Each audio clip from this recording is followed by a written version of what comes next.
mind my saying, sir, that you are a young 86, that you were born and bred in Vietnam, lived through the terrible times, had your university education mainly in the United States, Princeton, Cornell and other places, was a lecturer, that you established in the late 50s, early 60s in Vietnam the School of Youth for Social Services, and then later in the United States, not very much later, you started the Order for Interbeing, and indeed, if I may say so, for a man as pacific and reflective and calm, you have an extraordinary activism. Indeed, I believe you are the author of the phrase engaged Buddhism, and I confess to not being an expert in the different types of Buddhist following.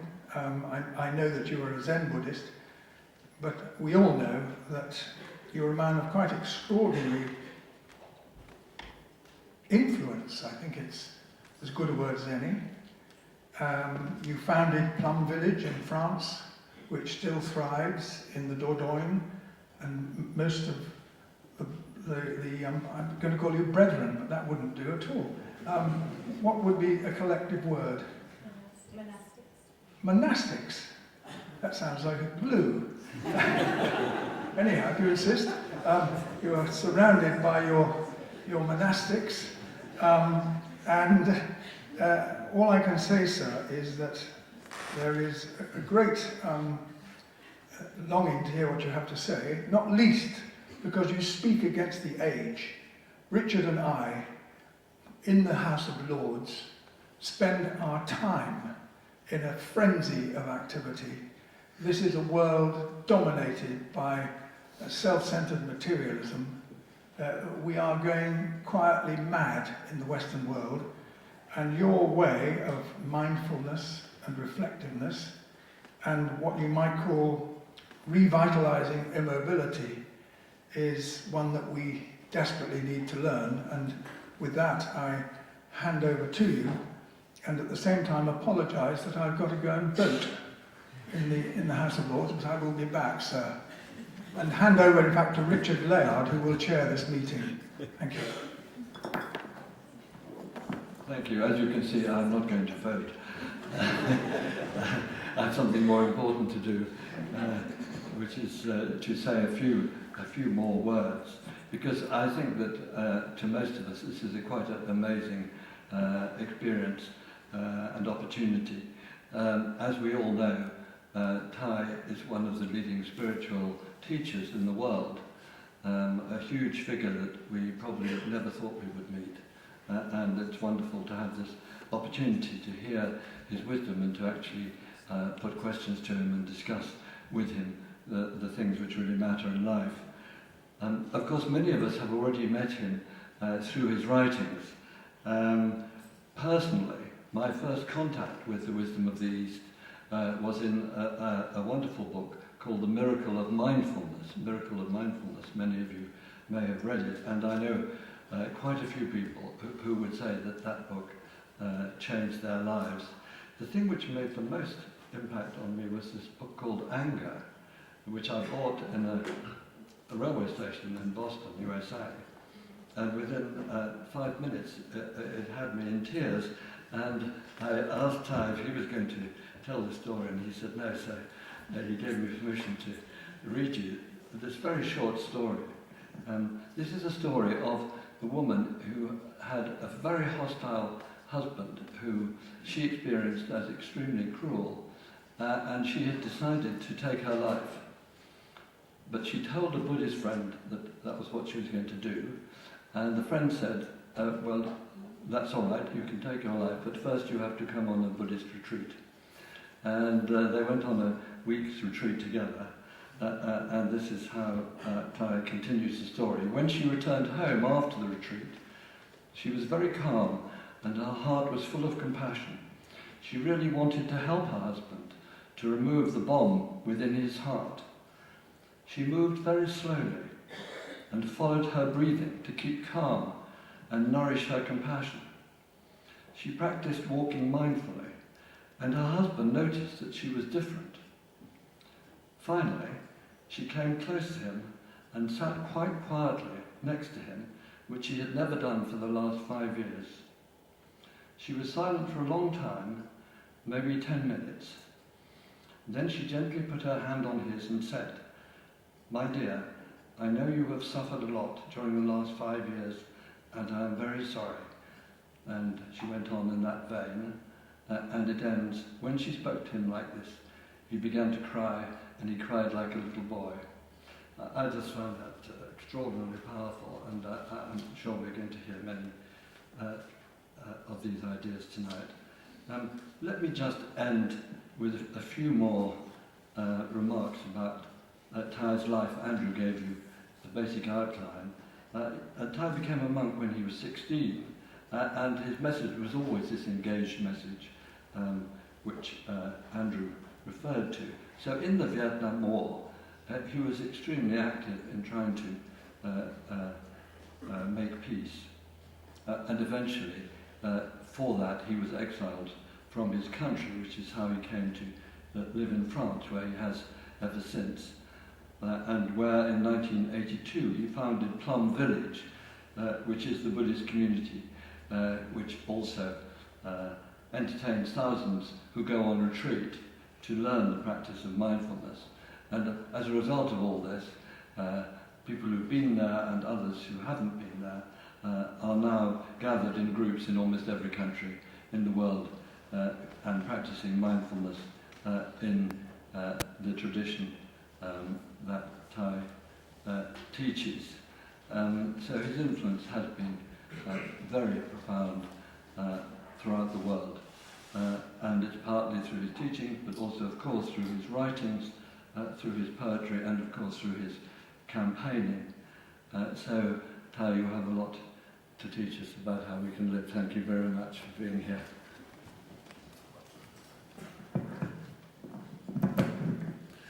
You have to speak very, very close.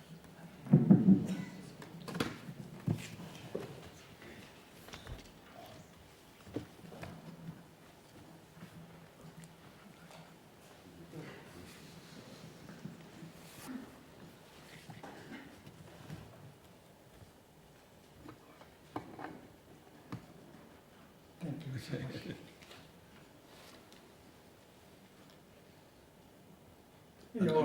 Sorry, could I just say, if people at the back can't hear, please wave your arms, and then Thay will be able to speak closer to the mic.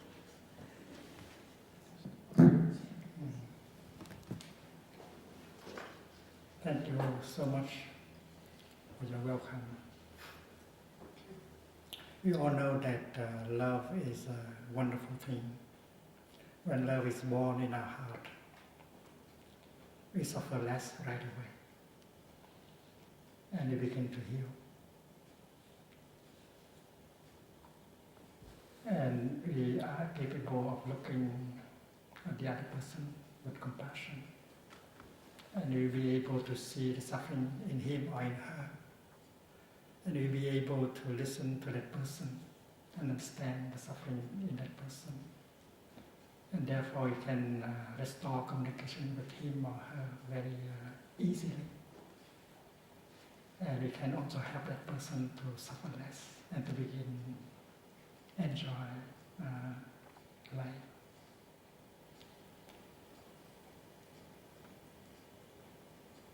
But in order to help love to be born, we need to do something. Because we cannot buy that in the supermarket. We have to learn how to generate love. Because love is a very kind of energy that can heal, that can transform.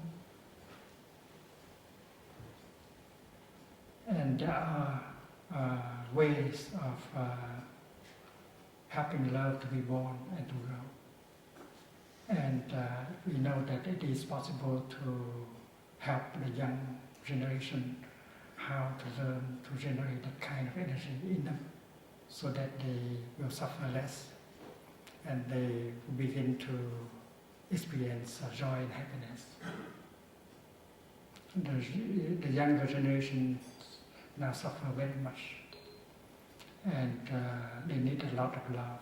They do not know how to generate, many of them do not know how to generate the energy of love by themselves, and they have not got that kind of love from, many of them do not have an opportunity to get that kind of love from parents, teachers and others.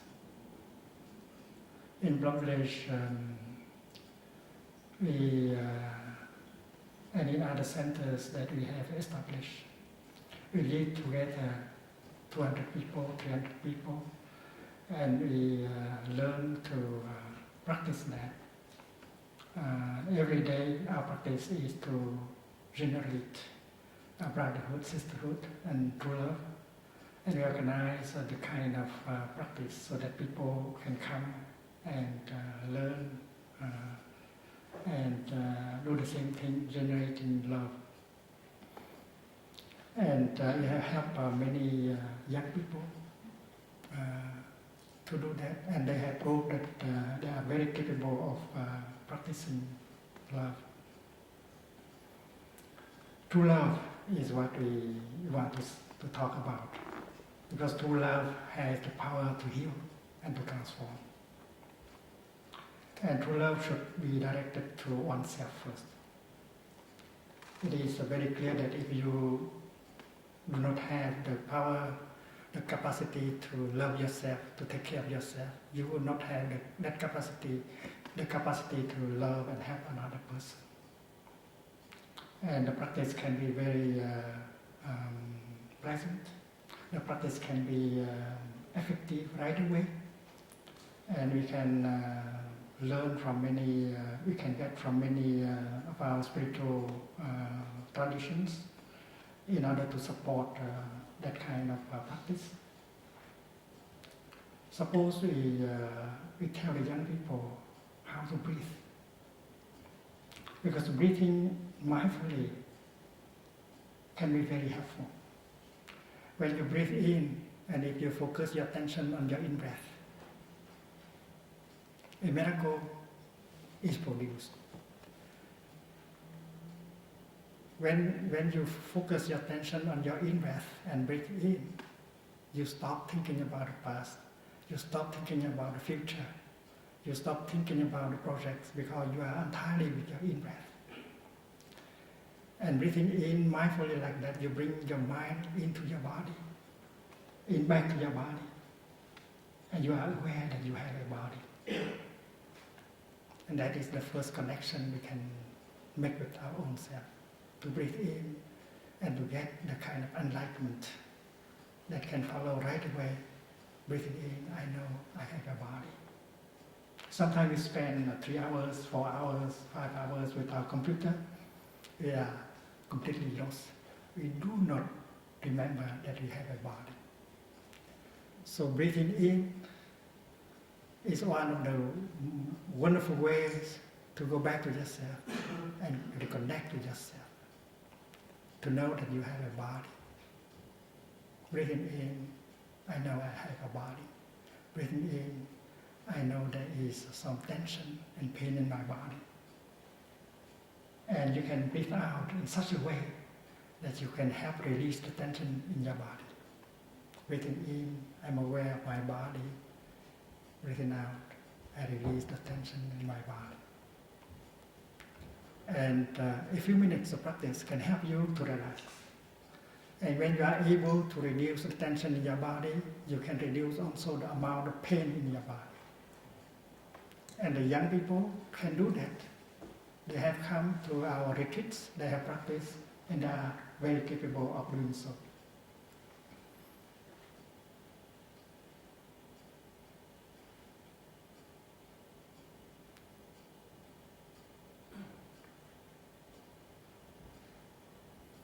When we breathe in mindfully, we bring our mind back to our body. And when mind and body are together, we are established in the here and the now.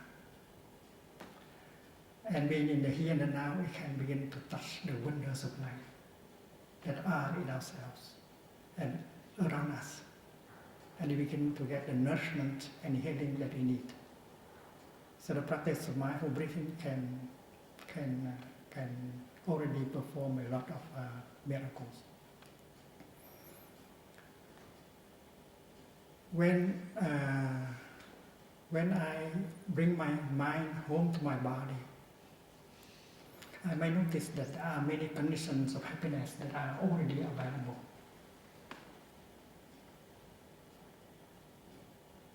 And recognizing these conditions of happiness, I can be happy right here and right now. In fact, if you breathe in mindfully and go back to the here and the now, you will notice that a lot of conditions of happiness that are already available in the present moment. And that kind of practice can generate a feeling of joy and happiness right away. Even if you have lost your job, breathing in will help you to see that you are still much luckier than many other people. And there are many conditions of happiness that are available to you. And if you are happy and calm, it's easier for you to find another job. Suppose we practice like this, breathing in, I'm aware of my eyes. Breathing out, I smile to my eyes. To have eyes still in good condition is a wonderful thing.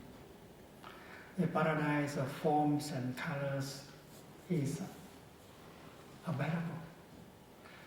And you need only to breathe in and become aware of your eyes, and then the paradise of forms and colors is there for you. And if you get lost in your thinking, your fear, your anger, there's no paradise.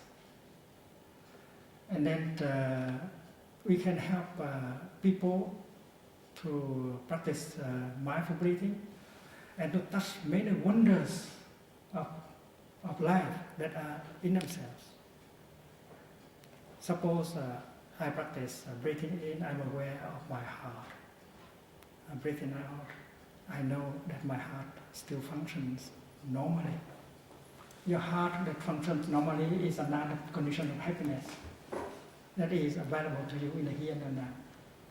And the mindfulness of breathing can help you to recognize many conditions of happiness within yourself and around you.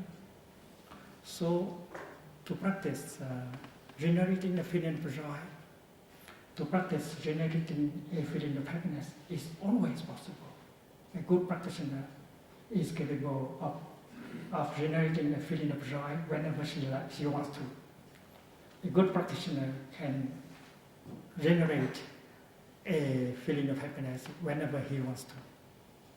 And the young people, they are capable of doing so also. And then the practice of mindfulness helps us also to handle a feeling of joy, of pain, a painful emotion also. Usually we do not want to confront, we do not want to get in touch with the pain, the sorrow, the fear, and anger in us, because we think that we will suffer, and the sorrow, the pain, the fear will overwhelm us. That is why our practice is to try to run away from the suffering inside. And we try to consume music, food, and other things in order to cover up the suffering inside and allow them to continue to grow. But with this practice of mindfulness, you can generate the energy of mindfulness that helps you to be stronger.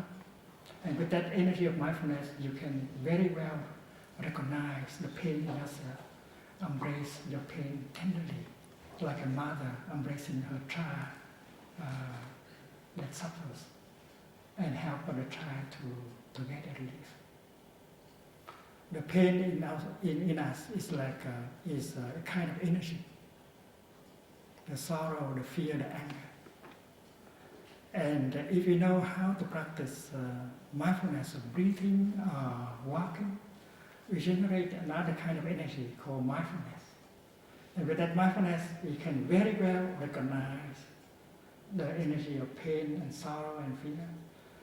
And we can also embrace it tenderly and get a relief. And again, young people, they are capable of practicing that. We have organized many retreats for young people. We have trained groups of teachers to bring this practice to school. And we don't need to be Buddhist or to belong to a religion in order to practice this.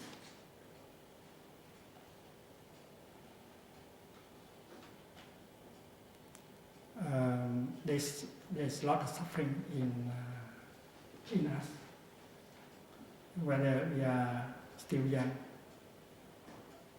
or we are less young. But to learn how to go back and take care of the suffering inside of us is what all of us have to learn. Because the tendency is to try to run away from our own suffering or to cover up by the means of consumption.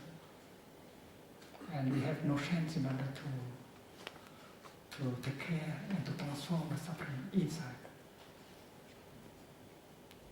Listening to suffering is an act of compassion. And if we do not know how to go home to ourselves and listen to our own suffering, we will not be able to understand the roots of our suffering. Understanding suffering will bring about healing and transformation. Understanding here, first of all, is understanding of suffering. When you understand the suffering of someone, that someone will feel much better. But first of all, you have to provide you with that kind of understanding. When I go back to myself and get in touch with the suffering inside of myself and listen deeply to the suffering in myself, I begin to understand. And compassion arises thanks to that kind of understanding. In my tradition, we experience the fact that compassion is born only when you begin to understand suffering. And the suffering is, first of all, the suffering within oneself. When we understand the suffering inside of oneself, we begin to see the energy of compassion arise. And the energy of compassion begins to heal. Love has the capacity to heal and to transform. You feel better. You feel a relief. You feel compassion toward yourself. And then, if you understand your own suffering, you'll be able to understand his or her suffering much more easily. And when you see the suffering in him or in her, you do no longer have the willingness the desire to punish. Instead, you want to help him or her to suffer less. And you have compassion in yourself. That is why your way of looking at him or at her has changed. He or she will feel much better when you look at him or her like that. And when you have compassion in your heart, you are capable of listening to him or to her with compassion. And to listen like that can bring a lot of healing to that person. And you can restore communication easily with the practice of compassionate listening and using loving speech. The lady in the story of the book, she learned that during the 5 days, the 5-day retreat, she knows that she has to listen to the suffering inside of her first. And then she will be able to understand the suffering in her husband. And that night when she came home from the retreat, she was determined to practice deep listening and loving speech. Because that is the kind of practice that can restore communication and reconcile. And she said something, my husband, I know that you have suffered a lot in the last 5 years. I was not able to help you to suffer less. In fact, I have made the situation worse. I have reacted with anger. It's not my intention to make you suffer, my dear. It was because I did not see, I did not understand the suffering in you. Now I would like you to help me. I don't want, it's not my intention to make you suffer, my dear. But because I did not understand your suffering, that is why I have reacted in such a way that have made you suffer a lot. So please help me. If you do not help me, who will help me? Please tell me what is in your heart. Tell me of your suffering, your difficulties, your despair, your hope, so that I will understand. I believe that if I understand, I will not repeat the same kind of mistake I made in the past. So please tell me what is your heart.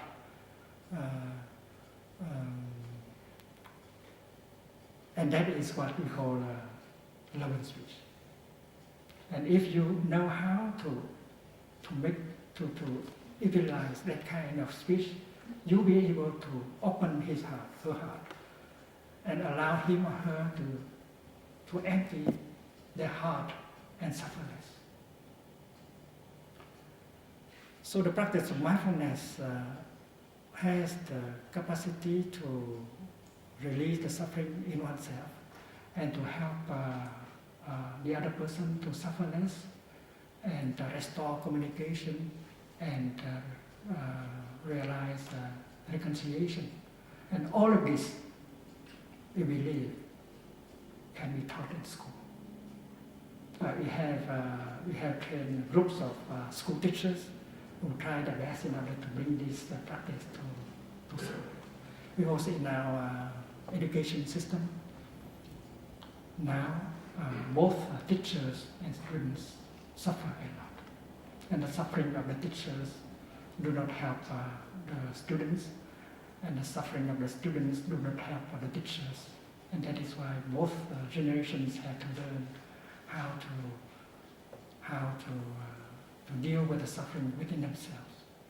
And the practice of mindfulness can help in many ways.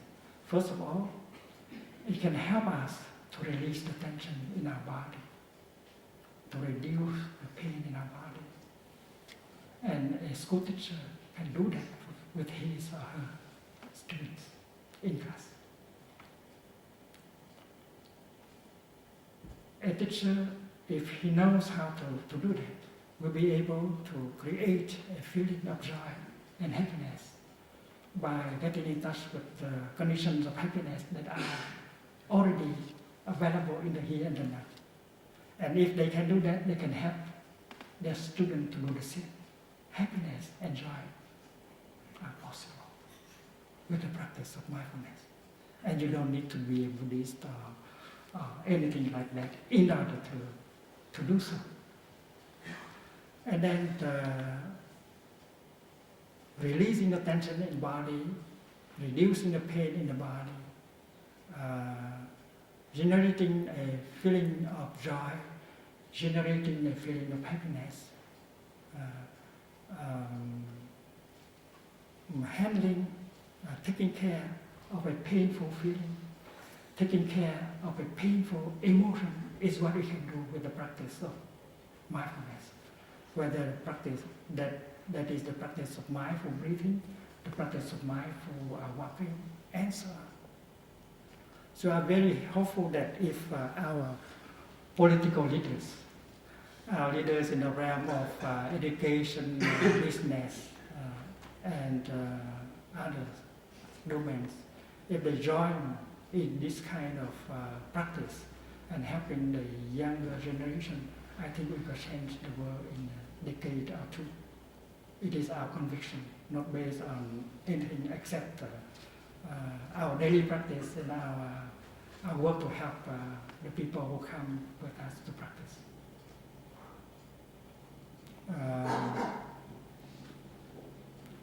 We have come up with the 5 mindfulness trainings that can be considered to be kind of global ethic, and it does not have to be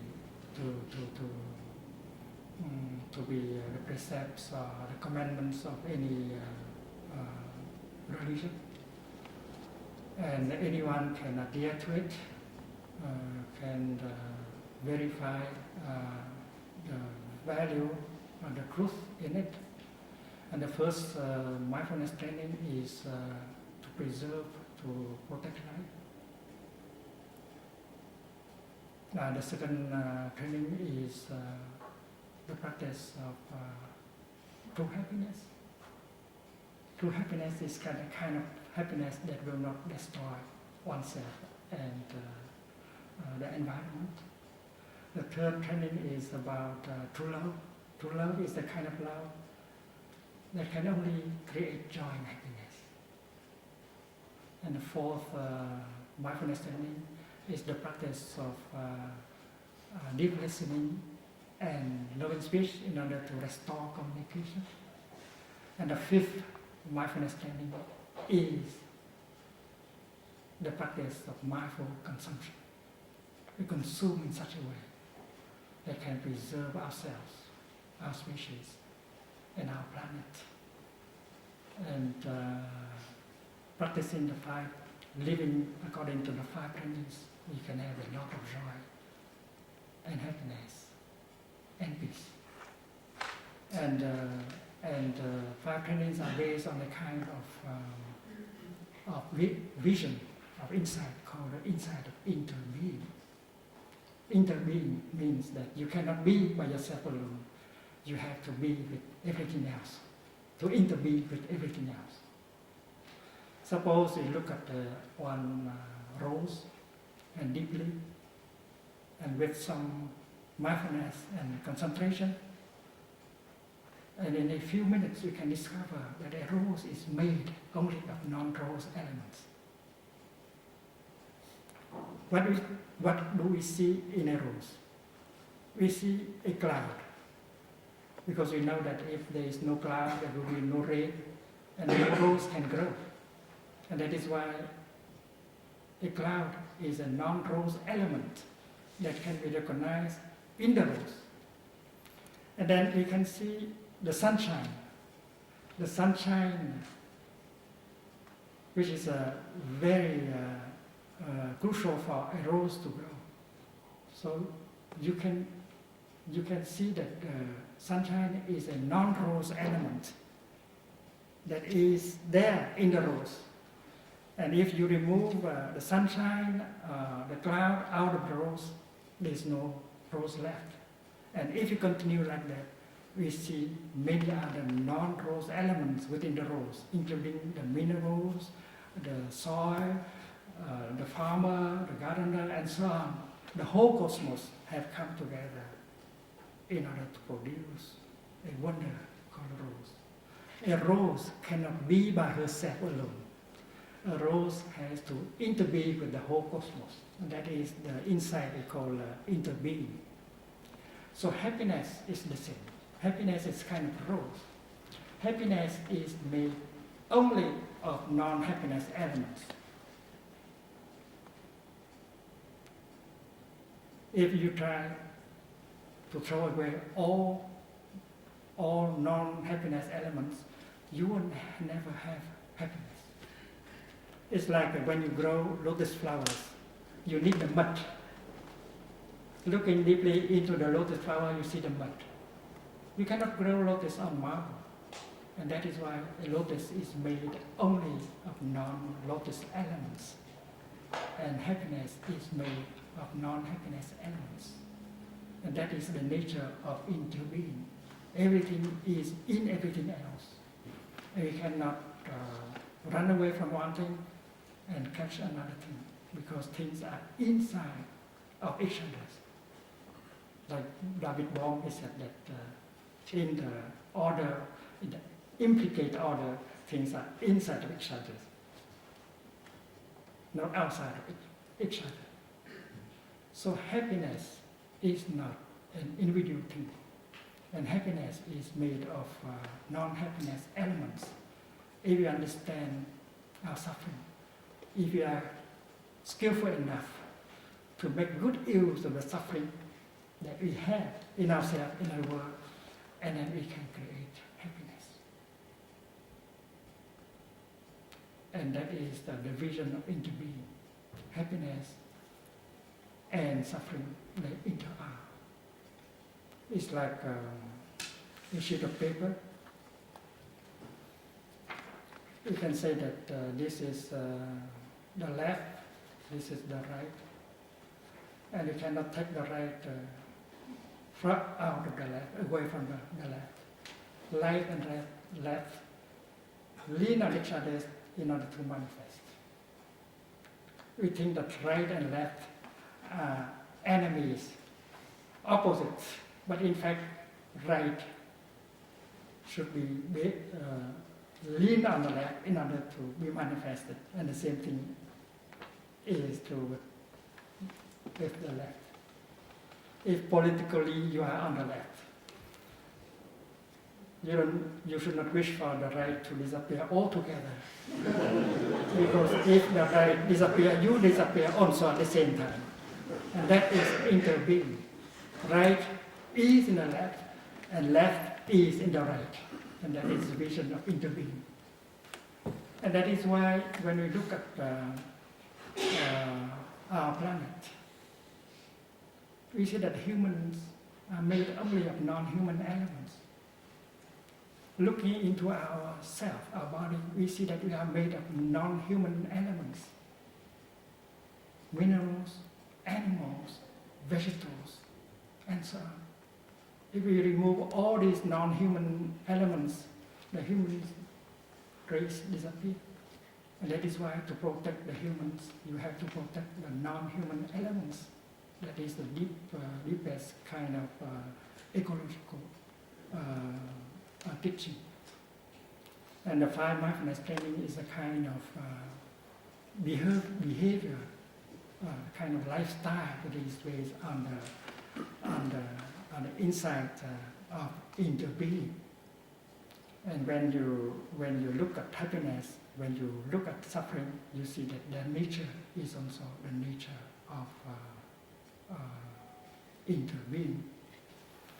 Before we have some time for exchange, I would like to offer you 1 or 2 minutes of breathing.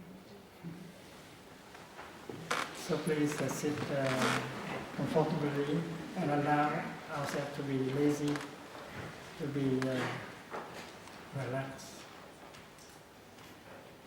Breathing in, I'm aware that I'm alive.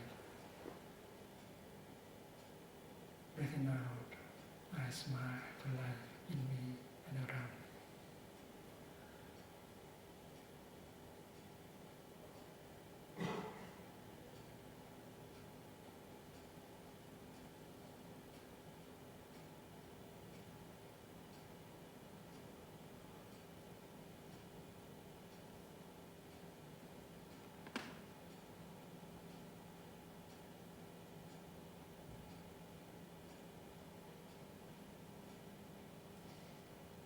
Breathing in, I enjoy breathing in. Breathing out, I smile to myself.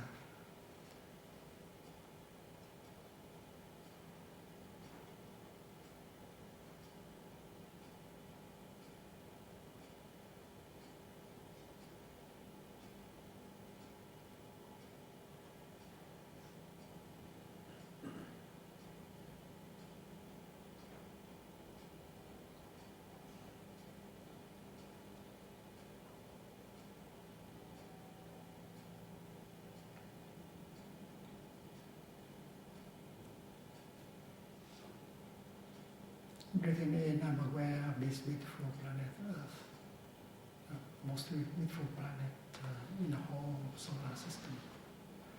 Breathing out, I smile with gratefulness to Mother Earth.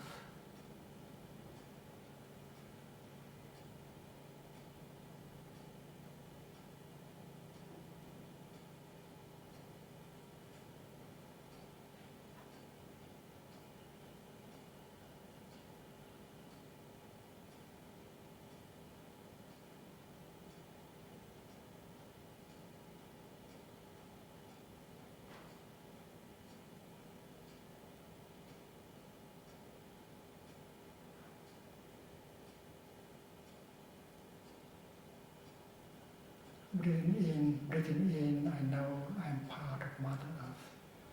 Breathing out, I see Mother Earth is in me.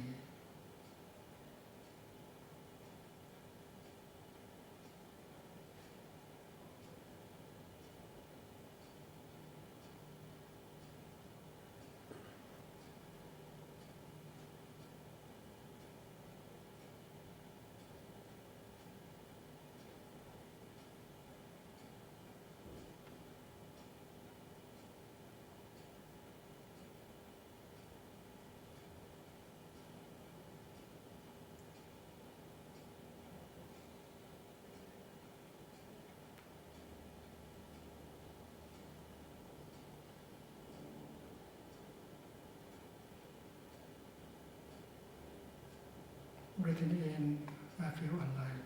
To be alive is a miracle. Breathing out, I feel grateful to be alive in this moment.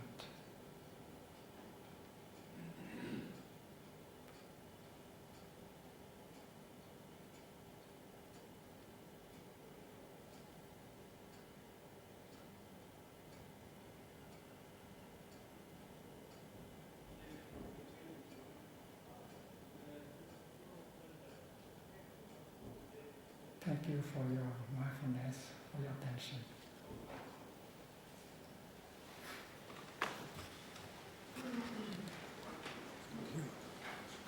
If there's a microphone somewhere, so that you can ask a question. Who would like to?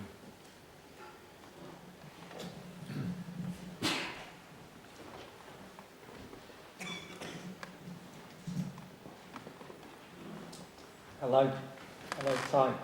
Thank you very much for your teachings. I work in big business where everything that we do is based on desire to be financially successful. I wonder how I can help the business that I work within to be less desirous and more happy without the business not being considered successful within the UK.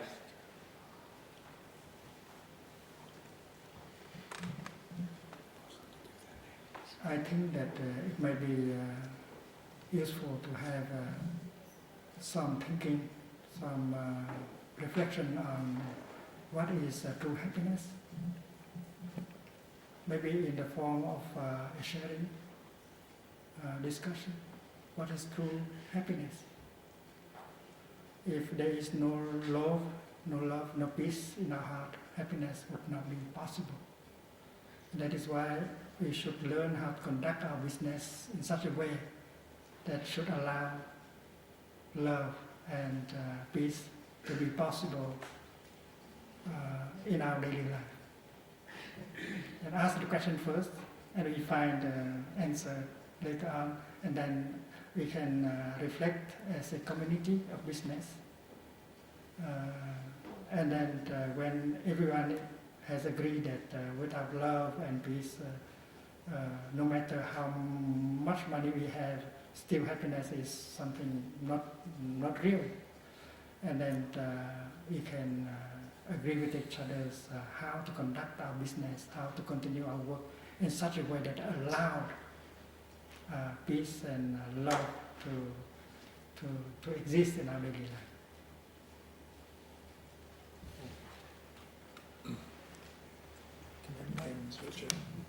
ask them for their names. Yes, could you give your names? Hello, hi, my name is Laurie, thank you for your teachings. I read a book a couple of years ago which completely changed my perspective on life and the world. It presented the argument that all avoidable human suffering is due to egoic dysfunction, so people becoming trapped in their egos, driven by fear and mistaking the identity created by their egos for who they are.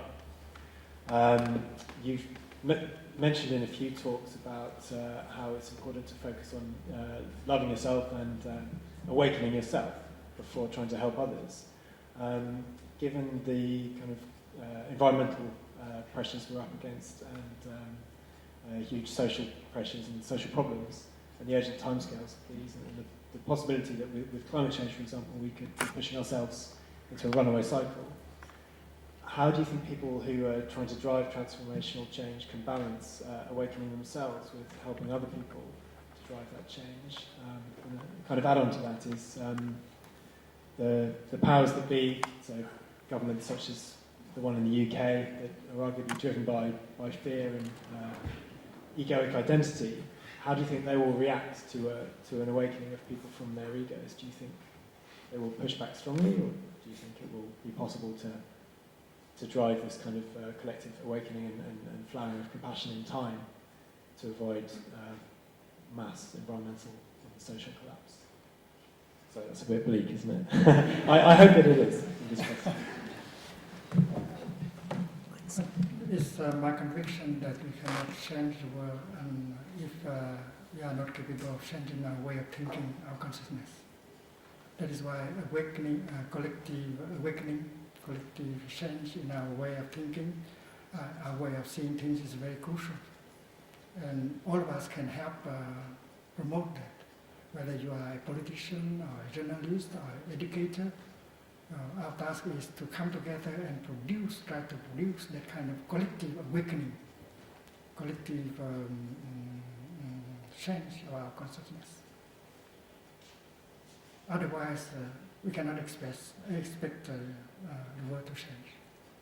And there are many ways in order to bring about that kind of collective awakening and change. And that is why to learn to change our way of daily life so that there is more mindfulness, more peace, more love is a very urgent thing. And we can do that beginning now, today.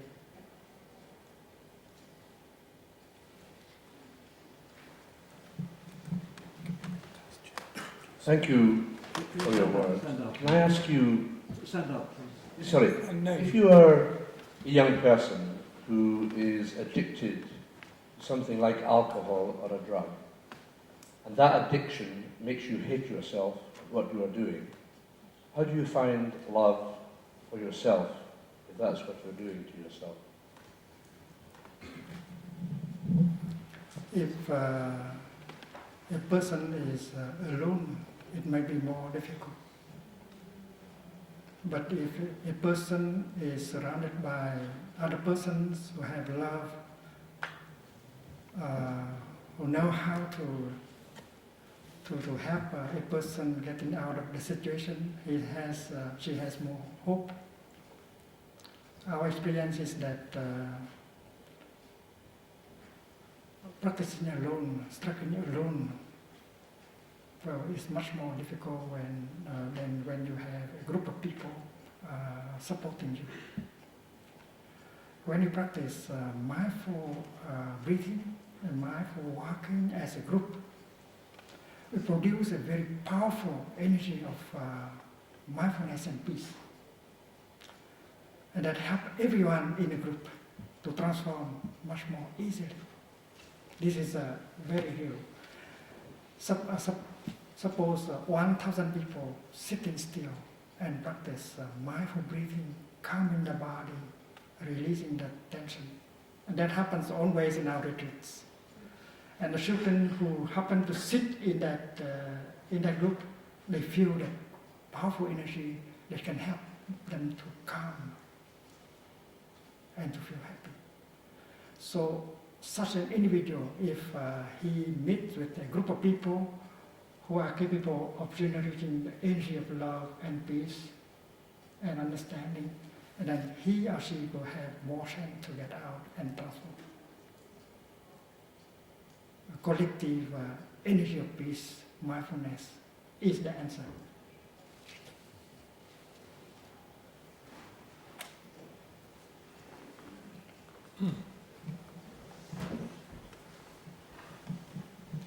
Thank you.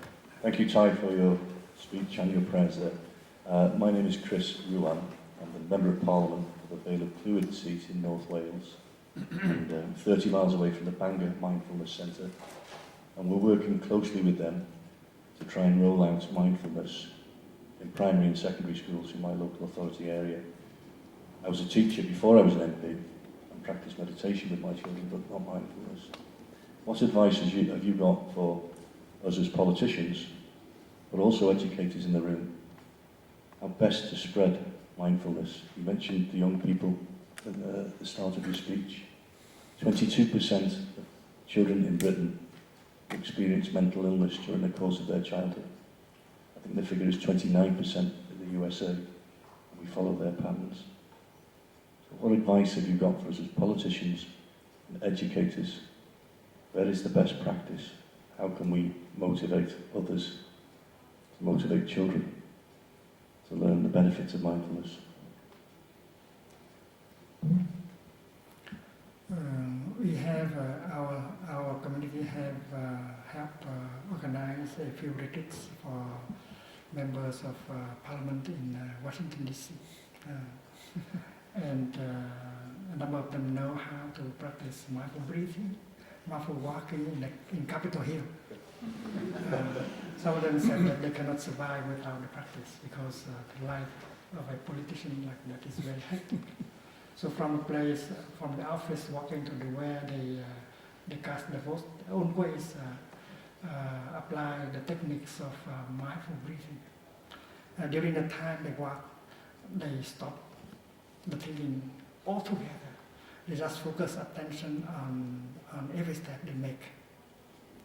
And they restore peace by the practice of mindful walking. And when they talk to the people who vote for them, they try to use the language of loving speech and deep listening, and they try to integrate the practice into the busy life of a politician. I think it's very important that we can make the kind of laws that help bring this kind of practice of peace and compassion into school. I think if school teachers know how to do these things, they will be able to transmit that knowledge, that experience to the students at all levels in school. And in the past 5 years, we have trained school teachers who have been able to do so. I think if a child suffers in his or her family and does not feel, have not got love, understanding from family, and then his or her second chance is the school. And that is why a school teacher can play the role of a parent and give the child a second chance. And he or she can very well transform the class into a family. It is possible for the teacher to tell his or her student of his own suffering and sit and listen to the students telling their stories of suffering. I think this is very important. And do we have the time for teachers and students to do that in school? To have the time to sit together and listen to each other's suffering. And if the students see the suffering and understand the suffering of the teacher, they will not make the teacher suffer anymore. And if the teacher understands the suffering of the children, they will be able to help them learn and transform much more easily. And we need laws in order to bring that kind of things into the classroom. And I think if we can train school teachers at all levels to the practice of peace, compassion, love in speech, and deep listening, compassionate listening like that. And I think in a decade we can change the situation of the young generation. So maybe one of our politicians should submit a kind of a project that can bring about that. And if you are a journalist, please write articles about that, because everything comes from our mind. Yes, hello. Name? My name is Robbie, and I have a question for you. I teach meditation in my classes, and sometimes I teach the pattern that you read in your book, The Miracle of Mindfulness, called 5 Aggregates of Clinging. And it's quite a difficult thing to explain the difference between consciousness and kind of observing consciousness. And I'd be grateful to hear your explanation of this, please. We don't have to teach the students everything in a book. We just use a number of things that they can understand to begin. I don't start with it. Well, it's simple enough that our person is made of elements called body and feelings and perceptions and mental formations and consciousness. And they are something like the sections of an orange. And in order to understand ourselves, we have to go back to observe our body, to observe our feelings, our perceptions, our mental state, our consciousness, in order to really understand. We understand how they operate, and we help them to function, to work together in peace. For instance, when you practice mindful breathing, you can practice with a song. You use music, and when you sing inside that song and breathe in and out, you bring all these 5 elements together, and you create harmony within the 5 elements. They do not oppose each other anymore. There is no fighting between the 5 elements anymore. The music that you produce, bring them together, and you practice, you realize peace and harmony during the time you breathe in, or you practice mindful walking. I think things like that can be taught to students, and they can have. They can bring results right away. By the way, after this, we can go out and we can try a few steps in mindfulness together and enjoy springtime. Every step can bring you back to the here and the now, so that you can experience the wonders of life in everything, in ourselves, everything. And happiness and joy are possible at any time if we know how to establish ourselves in the present moment, not allow ourselves to be carried away by our worries, our fear, our anger, the past and the future. And the practice is simple enough. If we have opportunities and an environment that can encourage our practice, and then everyone can succeed in the practice. Thank you very much. So my name is Medias, and I'm the Director of the Fellowship of Reconciliation in England. Thank you very much for your deep and moving thoughts. But I have just a question. How do we get humans to overcome the fear of the future lived through the past. By that I mean people who have suffered, and then through love and compassion and reconciliation, only to find that their love, compassion and reconciliation has been betrayed. Just if you take an example, such as the Rwanda situation. People in Rwanda suffered in 1959, and then they forgave and reconciled. And in 1994, it happened again. So that's what it is called the fear of the future lived through the past. We have considered the nature of interbeing between suffering and happiness. We know that we can learn a lot from our own suffering, and against the background of suffering, we can recognize much more easily the happiness that is available in the here and the now. Happiness is made of non-happiness elements. If you have gone through a war, like myself, you appreciate peace.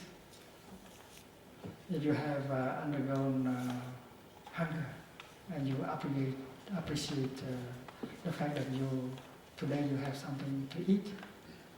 So you recognize your happiness much more easily against the background of suffering.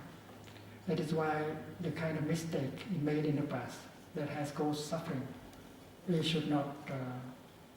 We should preserve it in order for, from time to time, we bring it back to the present moment, and so that we can recognize that we are now very lucky because that suffering is no longer there, and we should not. We should try to preserve the conditions of peace and happiness that are available, and not allow the situation to go back to the situation before, so that we will have to suffer again. And that is why we talk about the interbeing nature of suffering and happiness. And if we know how to make good use of suffering, we can continue to generate the energy of peace and happiness today.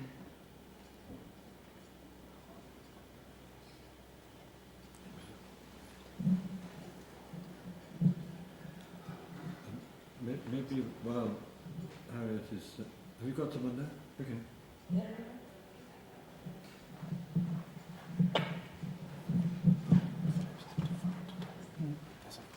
My name's Adam. I like what you were saying about school children and teachers and suffering.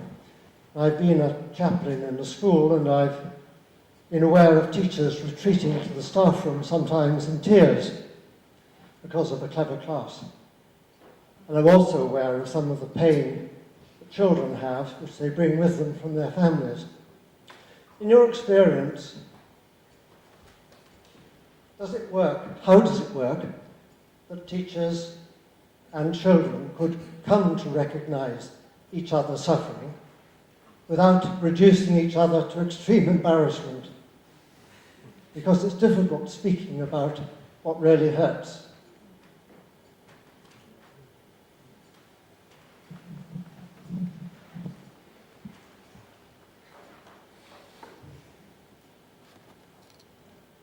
In fact, that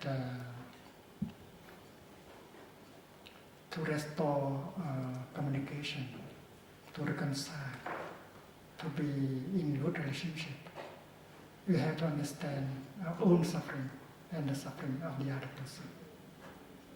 It should not be. It could not be otherwise. So the fact that you sit down and listen to his or her suffering is very crucial. And that person has the capacity to sit down and listen to you with compassion is a very crucial, basic practice. And we have to organize in such a way that students and teachers should have the time to do that. Even if we have to begin with a smaller group. But that has to be done. Because happiness is not possible unless we understand suffering. Because understanding suffering always brings about compassion. And compassion, love, has the power to heal and to transform. There are many ways to do the same thing, and it's up to us to consider the situation and choose the things to do in the beginning.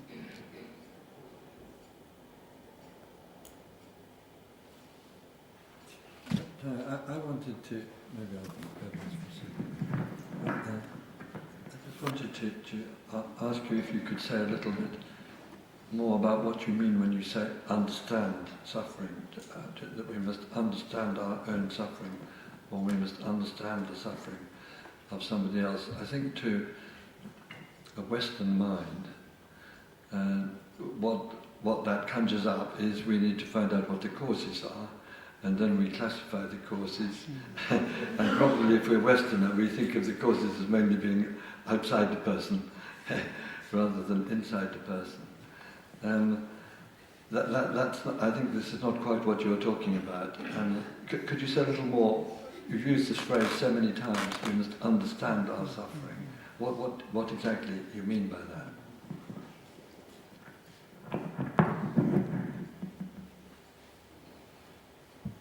Our suffering may be the suffering of our ancestors. Sorry? Our suffering may be the suffering of our ancestors. Our ancestors had suffering, and some of these sufferings have been transmitted to us. And that is why when we get in touch deeply with our suffering, we can recognize that some of these suffering have been transmitted to us by our parents, by our ancestors. And if we try to understand that, not only we can liberate ourselves, but we can help liberate our ancestors in us. Because our ancestors are always alive in us. And if during their generation, that time they were not able to transform them, and then now if we can get in touch with that kind of suffering, understanding it and transform it, we do it, not only for ourselves, but we do it for our ancestors. And suffering is born out of many causes, especially wrong perceptions. Suppose the other person doesn't have the intention to make you suffer, just because she is not skillful. She has a lot of suffering in herself, and she does not know how to handle the suffering in herself. She becomes the victim of her suffering, and you become the second victim of that suffering. She did not have the intention to make you suffer, but you believe that it is her intention to make you suffer.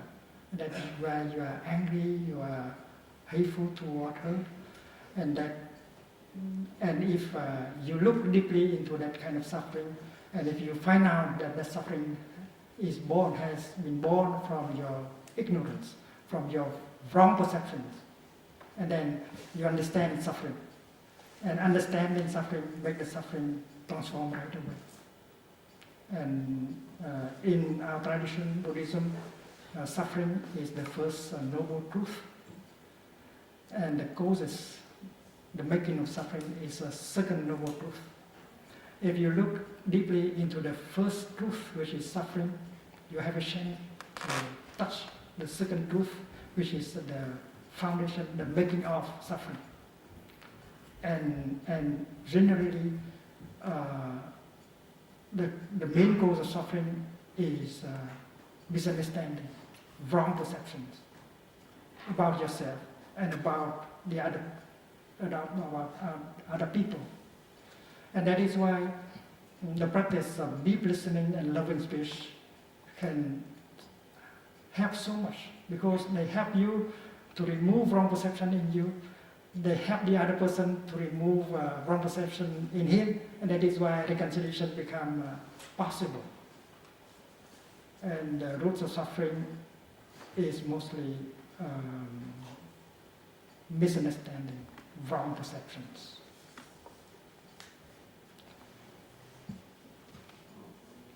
Suppose the truth is impermanence and interbeing.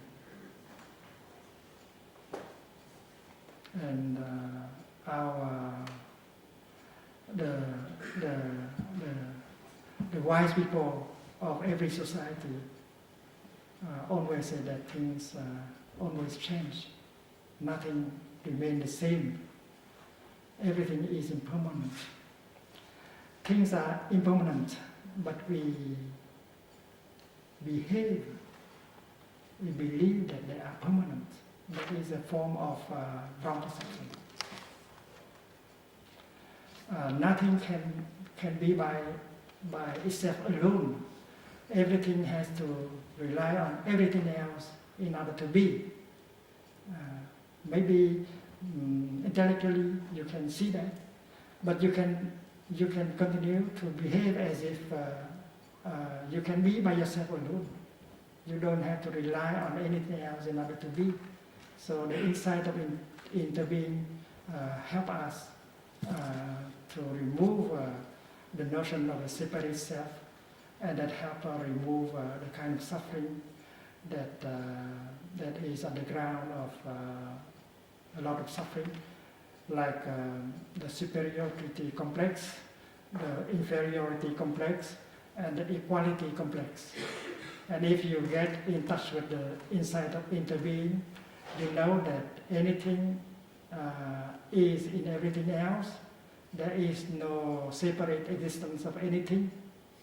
Itself is made only of non-self element, and then that kind of perception will be able to liberate you from all kind of complex, including the complex of superiority, inferiority, and equality, because you don't compare anymore.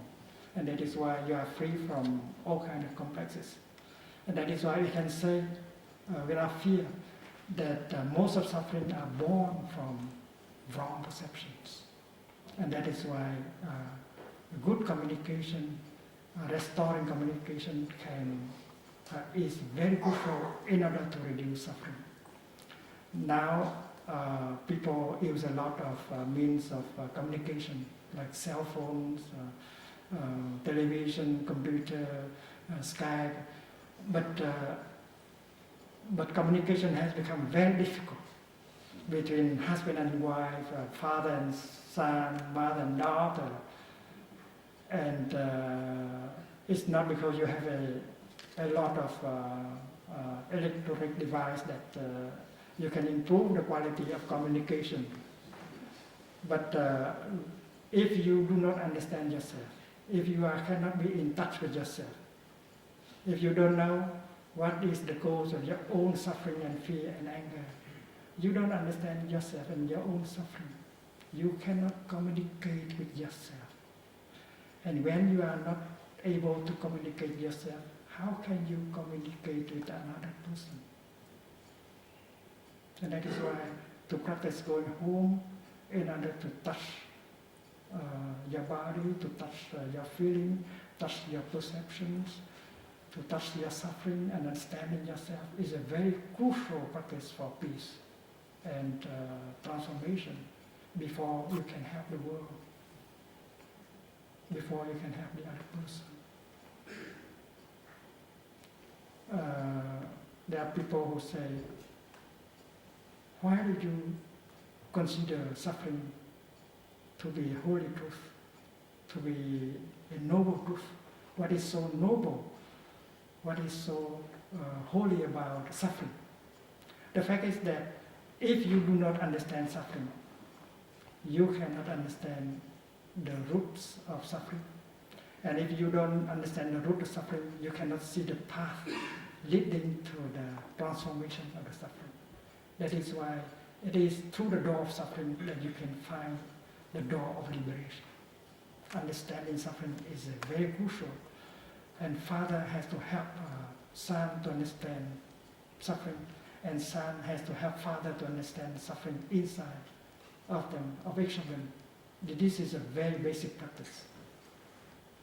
And that is why we propose that teachers and students sit together and tell each other about the suffering inside. And we should have the time, we should have afford time in order to do that.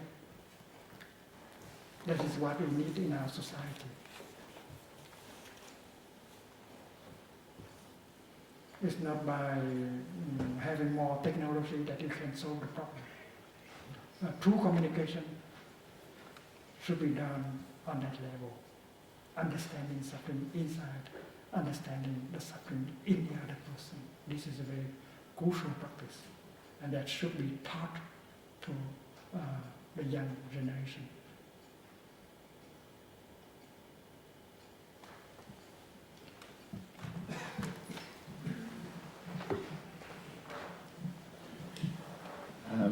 Joe Confino here.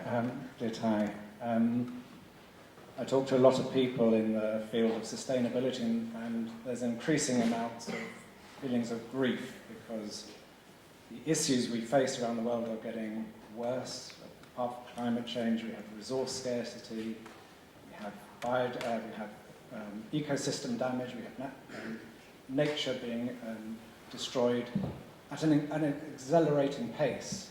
And meanwhile, the people who can help stop it, the politicians, the business leaders, are actually hiding from the problem. Rather than actually dealing with it, they're actually going into reverse. So I'm just wondering, you talk about a spiritual revolution is what's needed. But given all the signs appear to be so negative, what do you think will trigger that revolution? At what point do you think there'll be that understanding that actually we have to change, and that actually people will take proactive steps to change rather than actually retreating into denial? I think journalists, the mass media can play an important role, bringing in that kind of collective awareness, collective awakening. And then we should also create sample of living that can prove that it is possible to live happily, to follow another path than the path of overconsumption. I think it's very important that we can organize communities of mindful living. 100 people, 200 people, 300 people can live together and devote themselves their time to build brotherhood, sisterhood, compassion and love, and organize so that other people can come and experiment that kind of happiness, that kind of joy that does not need a lot of consumption.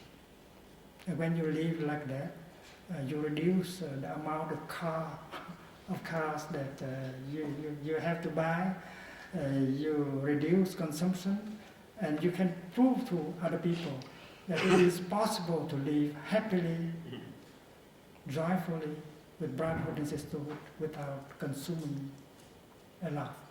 So a journalist has to practice himself that art of mindful living, so that his writing and his broadcasting can carry the real energy of peace and joy and hope. And a journalist must also live in a kind of community where he can profit the collective energy of love, brotherhood, and sisterhood in order for her to sustain, to maintain that kind of wholesome energy that he needs to continue. Everyone has to help create that kind of community for people to come and experience the joy of living mindfully, experiencing brotherhood and sisterhood. I think the two things should go together. And people will not believe when they see that this is not just some talking, it is possible that style of living. And we have established many communities like that in Asia, in America, in Europe, and many young people have come and see by themselves. That is the kind of living that they should adopt in order to have real peace and happiness and love. And it is possible for them to release the habit of consuming once they have been able to taste true happiness and true love.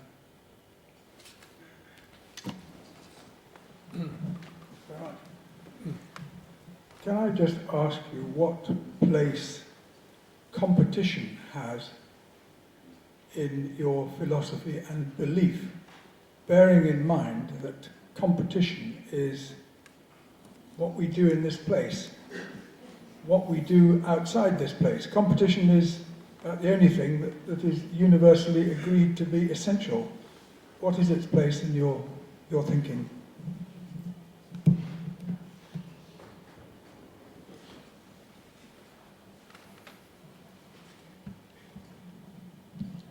We have talked about happiness and suffering as something related to each other very deeply.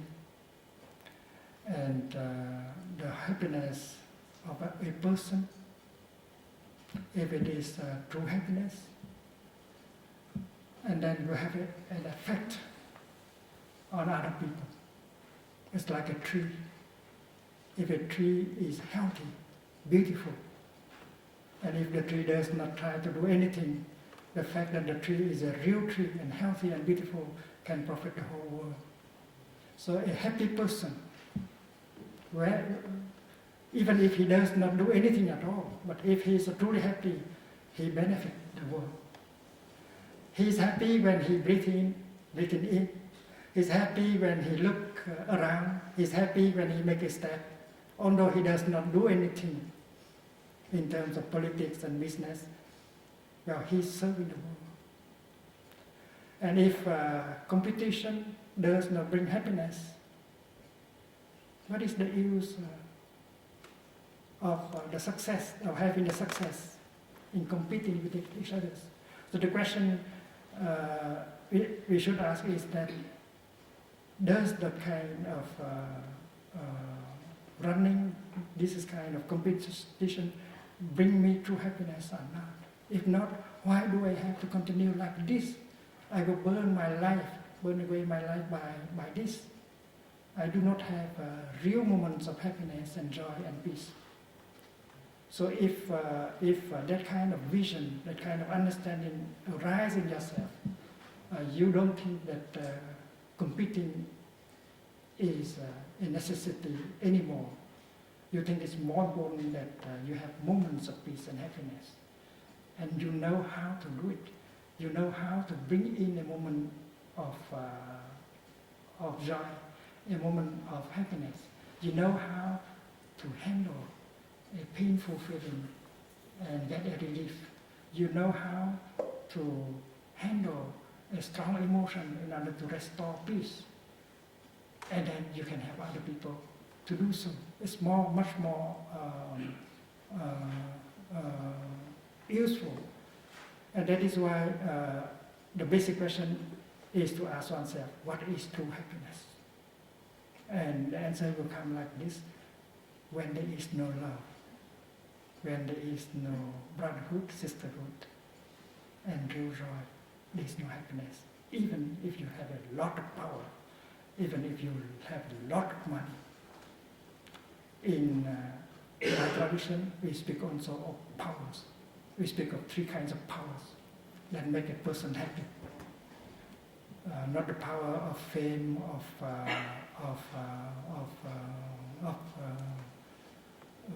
money and so on. The first kind of power is the power to understand. We should be able to cultivate the power to understand. Understanding our own suffering, understanding to understand to understand the suffering of our nation, of our world. Because that kind of understanding will bring about compassion, that will reduce the suffering in yourself. When you understand, you are no longer angry. You don't want to punish anymore. Instead, you want to help. Because you are motivated by compassion. Understanding brings compassion. That is the first power, the power to understand. Understanding is a kind of sword that can cut all kind of afflictions like anger, fear, despair. And the second power is the power to love.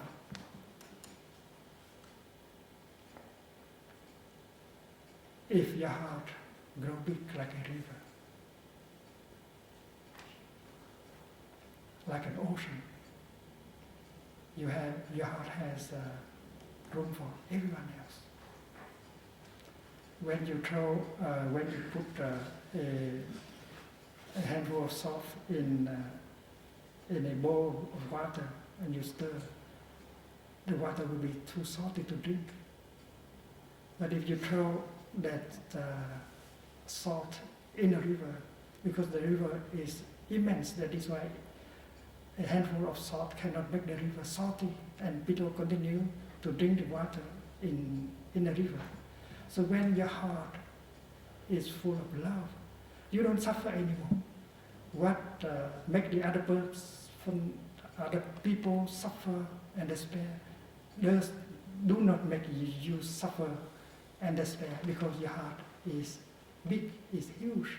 That is why love is a power. You can forgive, you can embrace him or her, all of them in your heart. And that is the second kind of love. You can forgive, you have intention to help. And the third power is the power to cut off the afflictions like craving, like anger, like fear, like despair. And you have the power to cut away all these kind of afflictions, and you become a free person. And when you are free, you can have so many people to suffer less. And that is why all of us have to try to cultivate that kind of powers. Whether you are a politician or an educator or a businessman, it's possible always for you to cultivate these three kinds of powers. These three kinds of power can never make you suffer and never make other people suffer. But the other kind of powers, money, fame, sex, wealth, can make you into a victim. But these three real powers can only make you happy and help you to make the happiness of other people. And everyone can cultivate more and more of these powers in their daily life. The power to understand suffering inside and outside. The power to accept, to love, to forgive. And the power to cut off, to let go. To transform the suffering, the craving, the anger, the discrimination.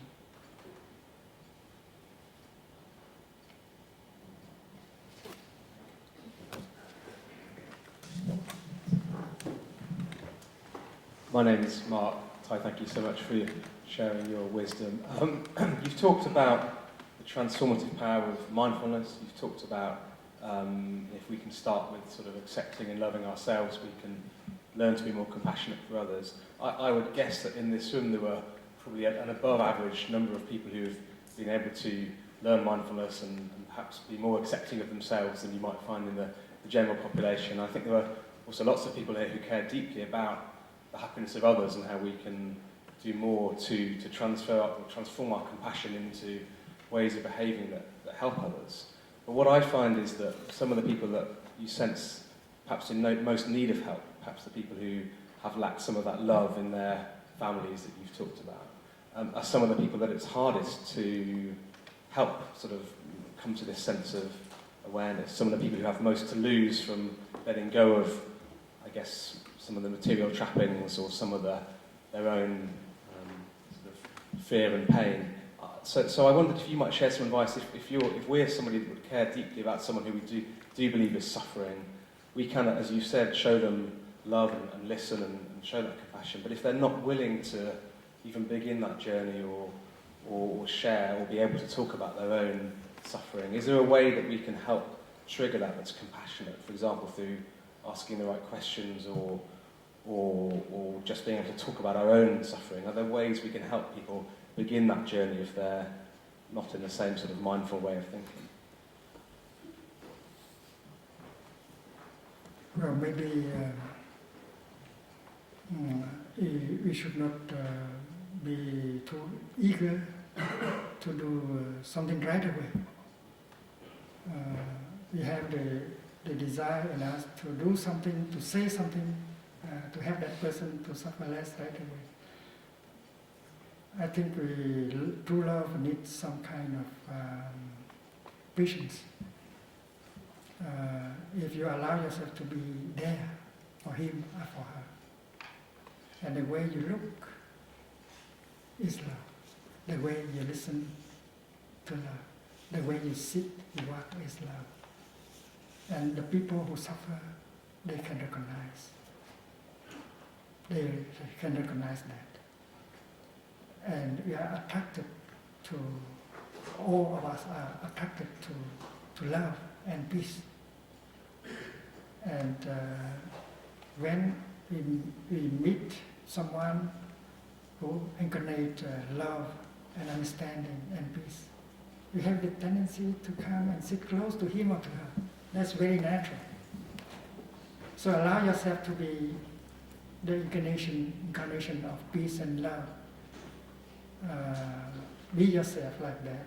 Don't be too eager to say something or to do something right away to help. And that person will certainly come close to you. And you know when it is time to begin helping him or her. Because patience is one of the marks of true love.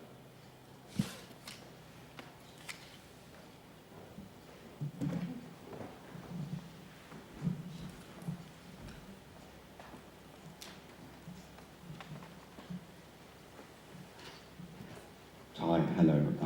My name is Roger Taco. I'm a journalist. I'm slightly embarrassed to admit that. But I don't think I'm living in quite the way you would wish. You may remember I came to see you 2 years ago in Plum Village, and we had a lovely conversation. I have a lovely recording of it with the birds singing in the background. It's very special. Many of us here will have been to Plum Village, and we all know that when we hear a bell there, we pause for a moment and we come back to ourselves.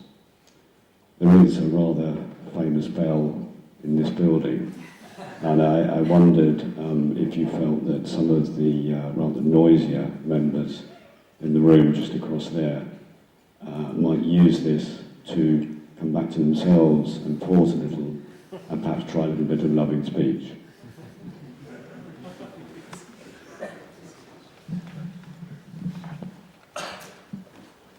Which house are you referring to? I remember the time when I addressed the Parliament of India. I talked about the bell of mindfulness. I suggest that in the beginning of each session, someone should read a few lines about the practice of compassionate listening and loving speech. Something like, dear colleagues, we are here representing the whole nation and should be able to bring our wisdom and experience together to make the kind of law that our nation truly needs. So let us, in this session, listen to each other deeply without prejudices and talk to each other in a kind of language that can help transmit experience, answer. And each session of the Congress can begin with such a meditation that only takes 2 minutes. I talked to Mr. Narayan, who was the chairperson of the Indian National Assembly. He was Vice President of India at that time. And then I also suggest that bare mindfulness may be used during the session when the atmosphere becomes hot and nobody try to listen to nobody else. And then that's time to stop talking and listening. And that time is to listen to a bell of mindfulness. And everyone in the house pause in order to breathe in and become aware of the in-breath, and breathe out and become aware of breath, and calm the body, calm the feeling. And after 1 minute or so, and if they see that calm is restored in the house, and then the session can resume. And Mr. Narayan liked that very much. And after I left and I went to Madras for a retreat, he asked the former Prime Minister to form a group in the Parliament and taking care of the problems of ethics in the Parliament. And during the retreat in Madras, we read a piece of news in the Times of India about that. So it is possible for us to practice mindful breathing and mindful breathing in Congress, in the House of Lords, in the House of Parliaments, and we can improve the quality of our wisdom, of our work, of our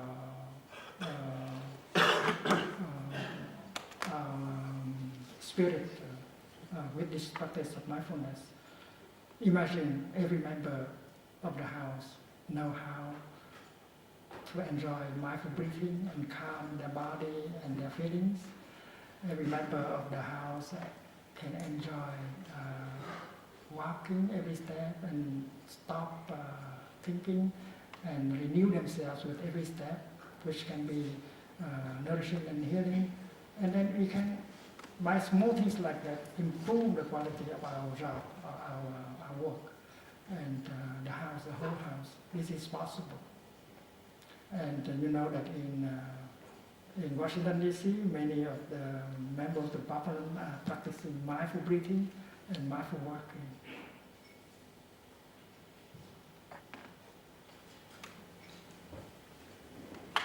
I would like to suggest that if we are to have time to go on the walking meditation with you, this may be the time to stop this part of the proceedings. Does that make sense to you? I think that would be very good. But before that, I just wanted to say something about Action for Happiness, which is the organisation that arranged this event. If you don't know, this is a movement which was launched about a year ago in Britain, though hopefully it will become worldwide, of people who pledge to try in their lives to create more happiness in the world around them and less misery. That's the pledge which members make.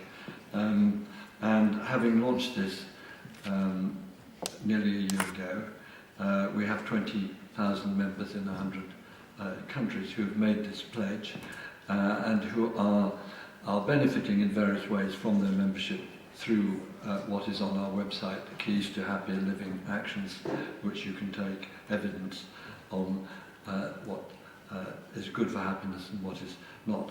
Hopefully most of it consistent, I think, with what Thai has been teaching us. What we hope will happen, and I think it was very important what you kept on coming back to, which is the strength of the group in sustaining a person's spiritual inner strength. It's much more difficult on your own. What we're hoping is that Action for Happiness groups will form themselves where people, like-minded people, get together regularly to promote their spiritual growth and actions that they might choose, which would follow from that. And if anybody's interested in helping to get one of these groups going, please talk to Mark, who just spoke here, who is our wonderful director. I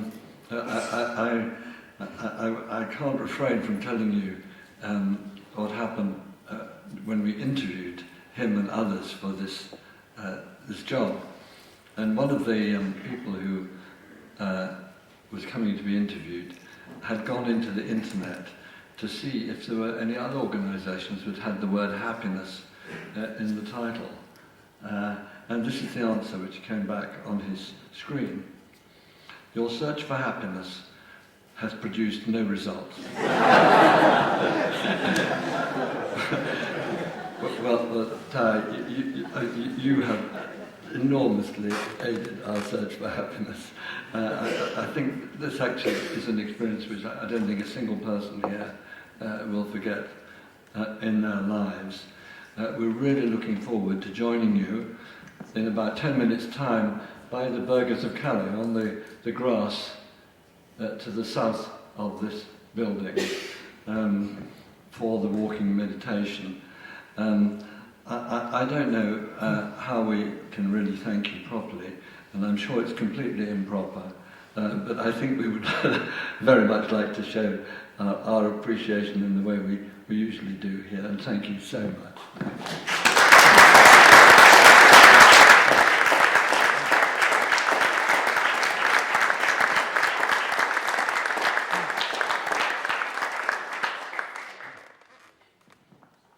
I suggest that when we walk, we do like this. Breathing in, we may like to make 2 steps. And while we make 2 steps, we can say, I have arrived, I have arrived. It means I have arrived in the here and the now, where true life is available, and where I can get in touch with all the wonders of life that are available in the here and the now. So that it means I have arrived, I have arrived. I do not run anymore. Every step helps me to arrive in the here and the now. The kingdom of God is available in the here and the now. It can be very deep practice. Just breathe in and arrive. It's not a proclamation. This is a realization. You arrive with every step. You enjoy every step. Every step is nourishing and healing. I have arrived. I have arrived. Peace, happiness. And when you breathe out, you might like to make 3 steps, because our breath is always a little bit longer than our in-breath. And you say, I'm home, I'm home, I'm home. It means my home, my true home, is in the present moment. The beautiful planet Earth is my home. I am already home. And I enjoy walking on this beautiful planet, Mother Earth. And you can get in touch with Mother Earth. You can enjoy, you can allow Mother Earth to heal you, to restore you, just by getting in touch. So I'm home, I'm home, I'm home means I'm entirely in the here and the now for my healing and nourishment and restoration. Just I have arrived, I am home. It can bring us a lot of transformation and healing. And this is not hard labor, because you can enjoy your in-breath, you can enjoy your out-breath, become alive, become aware that you are alive, and you can also touch all the wonders of life that are available in the here and the now. So let us guide each other a few steps outside, and taste the taste of what we call walking meditation or mindful walking. It's better. Thank you.